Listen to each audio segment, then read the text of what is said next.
Alright, as promised, a subscriber let me know that the European weeklies came out and we will check that out.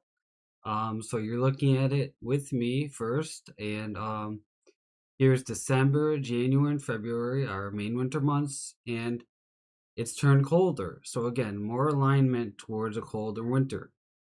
I think it's pretty fair to say that the overall evidence and consensus and model alignment is trending towards a colder winter. So again, not to sound like a broken record, but that does seem to be where we're heading. Let's take a look at this month by month. Let's take a look at December. So again, fairly warm across the northern USA. We have some cool spots there in the south. December, January gets a little bit colder, especially in the south. February remains cold, and again, this is a typical El Nino pattern, so there's really no surprise there. Let's take a look at our precip for each month now. I'm going to do our monthly anomalies. Here's December. Again, we have that active subtropical jet. You can see traces of it in California and Texas and along the East Coast. I do think this will be a nor'easter winter due to the common sense of the subtropical jet potentially tracking up the East Coast. Here's January. Again, lots of precip in the west coast like California. Lots of precip in the Gulf Coast, around Florida and the East Coast. Again, potentially a big nor'easter month. Notice we do have some precip there start to crop up in the Midwest. I think that'll be a snow zone starting in January. February, again, the Midwest looks like a snow zone, as the Canadian model is also inputting on it. And again, we have our active subtropical jet throughout the USA, South, East, and West Coast. So again, I think a nor'easter winter cannot be ruled out. Let's take a look at our upper air heights for the winter, and we have let's take a look at December. It's not too shabby.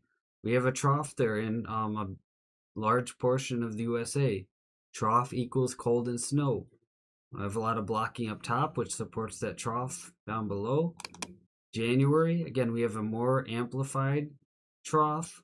Again, very, very good pattern for storminess. Not the best for cold and snow, because you want this kind of more negatively tilted. But it is a potential snowy pattern. February, this looks probably the best shot of an overall. Again, I am forecasting February to be the snowiest and coldest out of the months, followed by December, then January, if we're looking at them relative to average, from coldest and snowiest at first and the last to least coldest and snowiest. So taking a look at winter as a whole for the whole height pattern, we see December, January, and February. It looks like this, but I want to look at the northern hemisphere just to get a broader scope of the picture. And that's really not too bad for a winter pattern. We got the troughing in much of the USA, which is what you want. And again, we have our cold. It's not extremely cold, but and we have our precip. So if you balance this out in the alignment with all of the modeling, I'm talking about the Jamstack and the Canadian and now the Euro seasonal, which has now trended colder than the previous run.